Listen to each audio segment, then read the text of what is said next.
Hello students, welcome back in my YouTube channel.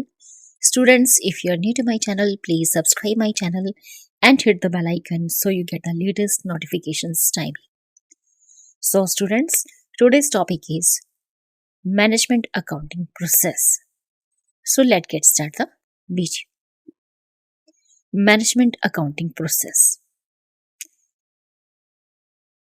The management accounting process begins with identification, measurement, and accumulation of relevant data from financial and cost accounting records and also from other external sources.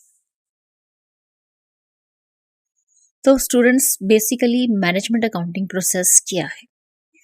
Management accounting study करने से पहले हमने financial accounting को study किया हुआ है, cost accounting study की है, उसके बाद हमारी जो है मैनेजमेंट जो है अभी कुछ साल पहले ही हमने इसे यूज़ करना शुरू किया है। अबाउट 30 इयर्स और अबाउट 50 इयर्स पहले हमने इसे यूज़ करना शुरू किया है।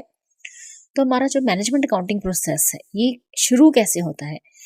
आइडेंटिफिकेशन के साथ, मीन्स जो भी हमारे फाइनेंशियल अकाउंटिंग डाटा है या कॉस्ट अकाउंटिंग रिकॉर्ड्स हैं वहाँ से हम चूज़ करते हैं कि हमें कैसी इन्फॉर्मेशन चाहिए, किस पर्पस के लिए इन्फॉर्मेशन चाहिए। हम उस इन्फॉर्मेशन को मेजर करते हैं और जो जो इन्फॉर्मेशन हमें चाहिए, चाहे वो फाइनेंशियल अकाउंटिंग हो, चाहे हमारी कॉस्ट अकाउंटिंग हो या हमारे अदर एक्सटर्नल सोर्सेज हो, वहाँ से हम सारा जो डाटा है, financial data, cost accounting data या अदर इन्फॉर्मेशन, वो हम कलेक्ट करते हैं, एक्यूमुलेट करते हैं। तो सारा डाटा जो हम कलेक्ट करते हैं, एक्यूमुलेट करते हैं, उसी डाटा को हम क्या करते हैं, फिर रीग्रुप्ड करते हैं, उनके ग्रुप बना देते हैं अलग से, उनको क्लासीफाई करते हैं और उसके बाद क्लासिफिकेशन के बाद हर डाटा को हम एनालाइज करते हैं। The interpretations are made and information is communicated to internal and external users of such information for making decisions. तो जिस भी डाटा को हमने रीग्रुप्ड किया, क्लासिफाइड किया, एनालिसिस किया जिसका, उसके बाद जो हमने इंटरप्रिटेशंस प्रिपेयर की हैं, उससे जो इन्फॉर्मेशन निकलती है, उस इन्फॉर्मेशन को हम अपने एक इंटरनल यूज़र जो हमारी कंपनी के अंदर लोग हैं, एम्प्लॉइज़ हैं, एग्जीक्यूटिव्स हैं और जो हमारे एक्सटर्नल यूज़र्स हैं उस इन्फॉर्मेशन के, उनको हम वो इन्फॉर्मेशन कम्युनिकेट करते हैं जिससे कि वो अपने डिसीजंस ले सकें। Decision making is linked to planning and control. हमारी जो डिसीजन मेकिंग होती है वो प्लानिंग से भी लिंक्ड करती है, वो कंट्रोल से भी लिंक्ड करती है। Variations from plans are identified and feedback is build up for corrective measures. तो इस तरह से अगर हमारे डिसीजंस में, हमारी प्लानिंग में या हमारे कंट्रोल में किसी तरह के कुछ वेरिएशंस पाए जाते हैं, कुछ डिफरेंसेस पाए जाते हैं, उनको हम आइडेंटिफाई करते हैं, उनको हम पहचानते हैं और प्रॉपर फीडबैक लेते हैं उसका, जिससे कि हम करेक्टिव मेजर्स मींस सही एक्शन उसके लिए हम ले सकें। The figure below depicts the process of management accounting. तो नीचे यहाँ पे एक डायग्राम दे रखी है जिसमें रिप्रेजेंट किया है कि मैनेजमेंट अकाउंटिंग प्रोसेस किस तरह से वर्क करता है। तो स्टूडेंट्स, मैनेजमेंट अकाउंटिंग प्रोसेस की इस डायग्राम को समझने से पहले, जैसा कि आपको मालूम है कि हमने मैनेजमेंट अकाउंटिंग से पहले हमने फाइनेंशियल अकाउंटिंग को स्टडी किया, कॉस्ट अकाउंटिंग को स्टडी किया।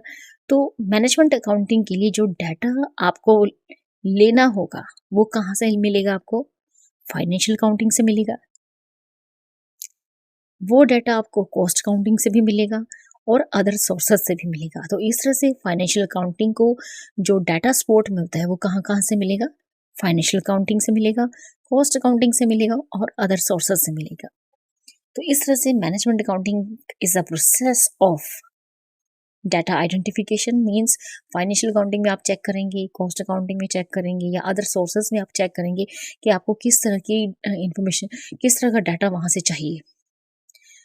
तो इस तरह से management accounting is a process of data identification, measurement, accumulation, analysis, preparation and interpretation.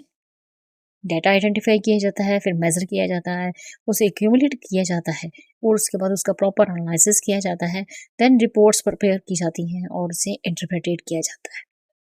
उसके बाद जो भी आपकी इंटरप्रिटेशंस निकलती है उस डाटा से, उस इंफॉर्मेशन को आप मैनेजमेंट को भी सप्लाई करते हो, अदर्स अदर लोगों को भी आप उस इंफॉर्मेशन को सप्लाई करते हो। नेक्स्ट आता है हमारा अगला स्टेप मैनेजमेंट अकाउंटिंग में। जो इन्फॉर्मेशन आपने मैनेजमेंट को भेजी या अदर्स को भेजी, तो वो आपकी इन्फॉर्मेशन के बेसिस पे अपनी प्लानिंग करते हैं, नए नए डिसीजंस लेते हैं, इंपॉर्टेंट डिसीजंस लेते हैं।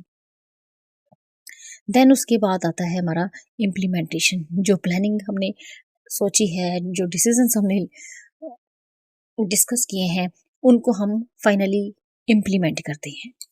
इम्प्लीमेंटेशन के बाद जो हमारा लास्ट स्टेप आता है दैट इज कंट्रोल। उसके बाद हम कंट्रोल करते हैं और प्रॉपर हमारा जो फीडबैक जाता है वापस प्लानिंग एंड डिसीजन मेकिंग की तरफ जाता है। बैक कंट्रोल से वापस हम जाते हैं फिर से प्लानिंग एंड डिसीजन मेकिंग में हमारा फीडबैक कैसा है। तो इस तरह से हमारा जो फीडबैक है प्लानिंग एंड डिसीजन मेकिंग पे, तो इस तरह से हमारा जो फीडबैक है कंट्रोल से निकलता हुआ यही जाता है प्लानिंग एंड डिसीजन मेकिंग की तरफ। वहां से फिर से हमारा एक न्यू डाटा जनरेट होता है।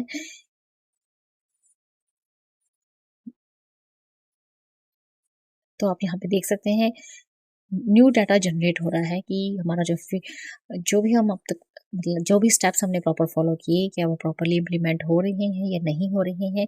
तो वहाँ से हमें फीडबैक मिलता है और वहाँ से हमारा एक नया डाटा जनरेट होता है जो कि वापस फिर से अदर सोर्सेस की तरफ जाता है और कॉस्ट अकाउंटिंग की तरफ जाता है एंड देन फाइनेंशियल अकाउंटिंग की तरफ जाता है। तो ये होता है हमारा मैनेजमेंट अकाउंटिंग प्रोसेस जो कि कुछ इस तरह से वर्क करता है। So students, in this video you have learned about management accounting process. So students, in this video only this much. Thank you. Thanks for watching.